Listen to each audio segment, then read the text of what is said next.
मैं ये भी गवर्नमेंट ने लगाया ना, इस पे ये लोगों के लुटेरों के हाथों लोगों को छोड़ दूँ। गवर्नमेंट यहाँ पे भी जवाब देगा। तो आपका फर्ज है, तनख्वाह किसकी लेती है?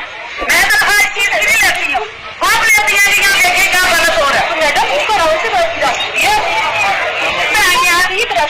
आप तो राइट सबके लिए है, आपके लिए आप कोई आसमान से उतरी है, बिल्कुल आसमान से नहीं उतरी है।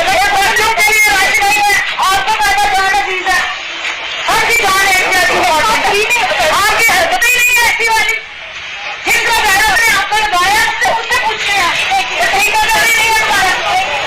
तुम VIP है, जितना थर्ड क्लास फूड है यहाँ से खवाया, आपकी परमिट वाली शॉप के लिए ना फेयर प्राइस। मैं ये भी गवर्नमेंट ने लगाया ना, इस पे ये लोगों के लुटेरों के हाथों लोगों को छोड़ दूँ। गवर्नमेंट यहाँ पे भी जवाब देगा। तो आपका फर्ज है, तनख्वाह किसकी लेती है? मैं तनख्वाह इस चीज की नहीं लेती हूँ, आप लेती हैं कि यहाँ देखें क्या गलत हो रहा है। मैडम उसको राउंड से बात किया आप तो राइट सबके लिए है, आपके लिए आप कोई आसमान से उतरी है।